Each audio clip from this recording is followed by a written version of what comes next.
The Freedman's Journal, the first issue. I had to look this up, and really I was looking about this word Freedman because people are trying to push that on you, whether they're FBA, whether they're Sulan, whether they're whatever the hell is out there. Dr. Umar is trying to push this. All kind of people's trying to say they may have another kind of movement, but they'll be like, we can call ourselves freedmen together though, right? Yeah. Simon and them trying to push this whole freedman thing. Now, before we get into the actual Freedman Journal, I want to show you that I did a little bit of history on it because I wanted to see, did we call ourselves freedmen? Looking in the newspaper, most of the things in the newspaper aren't until after a certain time frame. So this tells me that around 1860s, 70s, we wasn't really talking about us being freedmen prior to that. And why is that important? Because according to these people, we were slaves, right? So some people were also free though, right? So if people had been freed, they would have called themselves freedman instead of, at some point in time in the newspapers. At some point, not until after a certain point, all of a sudden it just starts happening. If that phrase had been in use a lot prior and you barely see it in the newspapers, I'm gonna show you. When you sort it by the oldest, it starts a little bit in the 17s and then you have some 1800s, but it's not really talking about us being freedmen or us calling ourselves freedmen. Some of them says this person is trying to escape and they're trying to act like a freedman, or they can be passing as a freedman. There's a couple of things that said that a person is a freedman, but for the most part, we didn't do that. So all I'm saying is whenever a term is being used, especially a new term, or a more like when somebody coins the phrase, maybe the term had been around, but nobody started using it heavily until a certain time. It starts to show a little bit of malice, a little bit of propaganda, like ethnogenesis, right? But regardless of that, so this Freedman Journal came out in 1865, one of the first ones to come out. And when I looked it up, when I when I found it, I was like, okay. At this point on, you get a lot of the use of the word freedman. So this would be one of the earliest freedman things. And the first thing I saw was Phyllis Wheatley. I already know the story about Phyllis Wheatley is fake. So when I first saw it, I was like, that's kind of messed up. And I also know she wrote a poem about Africa.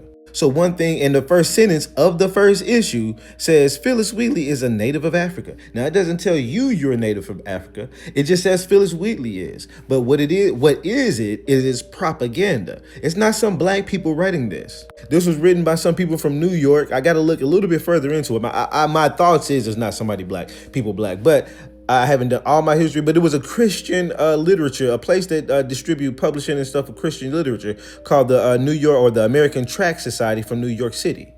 And right there it says something about Ethiopia shall blah, blah, blah. So as I first pulled this up, the first page of the first issue of the Freedman thing is they're trying to propagandize and Africanize us.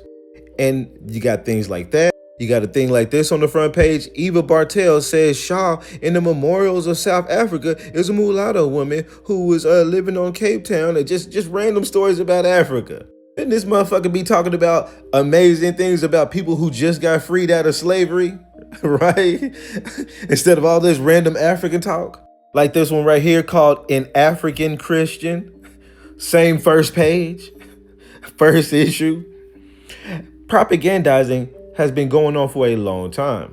So when I saw the use of this word, especially knowing that the Dred Scott case was one of the main first legislation tactics to try to Africanize us, to put it into law, and then at that point they which that was a bunch of bullshit. I ain't got time to get into that. But then from that point, you got the 1866 treaties. This is right before the 1866 treaties, which writes us out as we get called African. And then they got this whole clauses within the 1866 slave codes in the Library of Congress. It says an African admitting, notice the word admitting, his ancestors to have been slaves is not a citizen of the United States. Let me read that again. An African admitting his ancestors to have been slaves is not a citizen to the United States.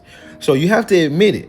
Because why would they put that in there, right? Wouldn't they just say, hey, you Africans that are here on the States, because we know all of y'all are Africans because of the way y'all look? Because that's what we've been telling y'all, right? All of y'all are not citizens.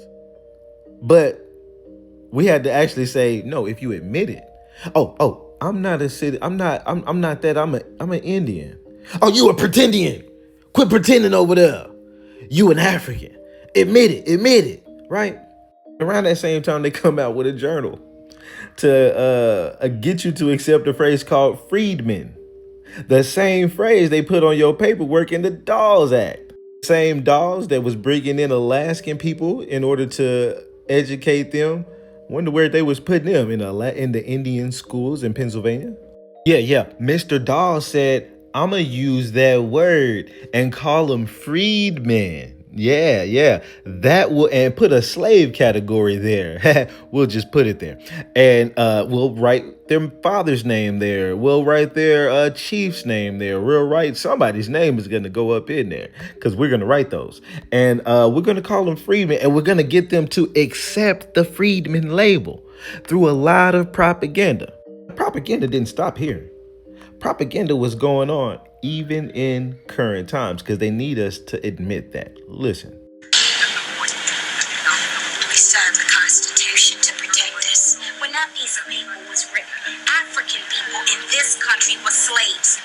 All of us. We sisters were considered nothing but bank robbers. But we have our rights now. I mean, they're not going to deny me I'm an African American. Hey, Miss Lamb Chop. Stop worrying about integrating and being accepted and start thinking about building yourself for our people so that we can provide a future. See how they use us? You see how they use our shows? Propaganda. All of us was African slaves. I can say it on this show. This ain't nothing legal. I'm there and unforgotten. Look away, look away. She laughed. Oh, I wish I were in Dixie. Away in Dixieland. I take my stand to live and die in Dixie. Someone in the kitchen with the dinner. Someone in the kitchen, I know. Yowza. I don't know nothing about birthing no babies. Oh, baby. Yowza. It gets way worse. Yowza.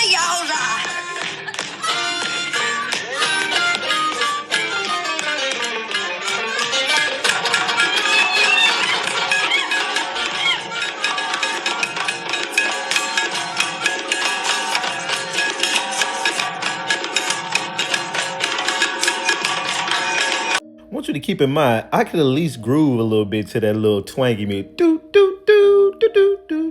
But that what? Where's the beat? Anyways, but yes, Africanizing. No, I'm from the continent of Africa. My name is Nonghouse. Oh, I'm sorry. Do you have a cold? No, that is my name in Xhosa, Nonghouse. First of all, don't let them play you. You hear how amazingly articulate she is. I'm sorry. Did you have a cold?